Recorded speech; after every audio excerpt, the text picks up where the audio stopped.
A break into rain means Hannah Oliver can walk her dog, but she knows it's a different story when rain really pours. I had a neighbor whose car flooded out, sitting right out here. She's lived in the Delray neighborhood for about 7 years. She, her neighbors, and city officials are aware flooding has been a big issue for years. It's generally pretty bad when the rain rolls in.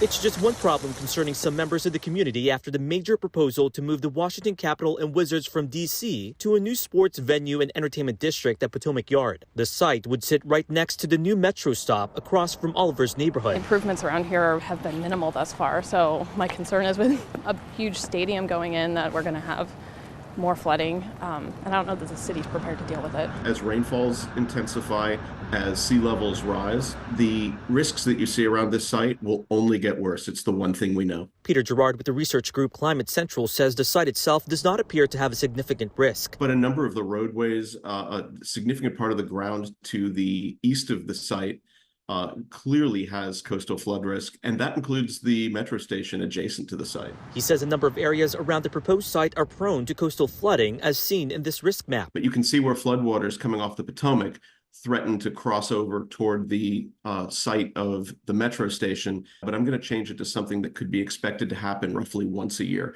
It won't be as severe, but you'll still see infrastructure around the site squarely within that risk zone. Although state lawmakers must first approve before the plans reach the city, climate experts say analyzing flood risks and the costs must be part of the process. That likely for those involved won't be a walk in the park.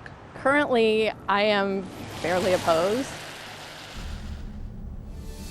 All right, this is another live look from Eco 9 of Glebe Road, another road that tends to flood in this area. We're hearing pros about the project, including the billions of dollars of economic growth. But aside from the flooding, the traffic, quality of life is also another major concern from neighbors that we are hearing so far.